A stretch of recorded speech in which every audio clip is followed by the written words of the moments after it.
Bonjour à tous et bienvenue dans 50 films avant la fin de 2023 et aujourd'hui on va parler de Out of Africa de Sydney Pollack sorti en 1985. Alors, ça fait partie des films que je ne connaissais pas. C'est genre ok, il y a ce nom sur le poster, mais c'est quoi? Je ne savais rien de l'histoire. Je me doutais que c'était en Afrique, hein. Faut dire que le titre donnait un petit indice, on va dire.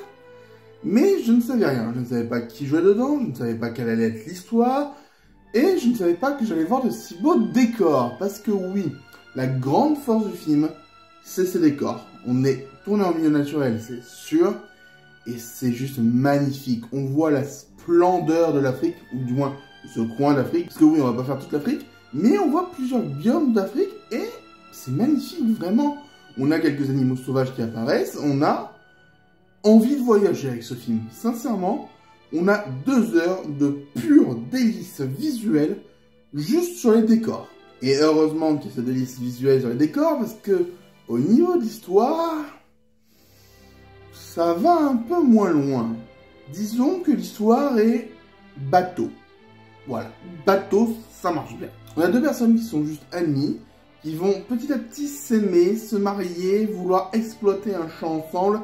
Finalement, l'homme va un peu s'éloigner, la femme va tomber amoureuse de quelqu'un d'autre. Enfin, c'est le genre d'histoire qu'on a vu des millions de fois. Et, bah, au bout d'un moment, c'est lassant. Il faut vraiment qu'il y ait quelque chose en plus pour qu'on ait envie de suivre. Donc, ce petit quelque chose en plus, c'est les décors, mais c'est aussi les acteurs.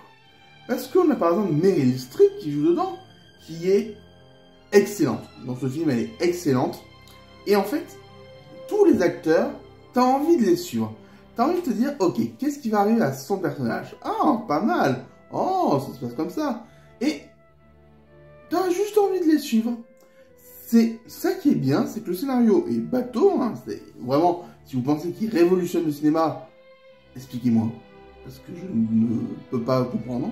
Mais les acteurs sont tellement charismatiques dans leur personnage que t'as juste envie de les suivre.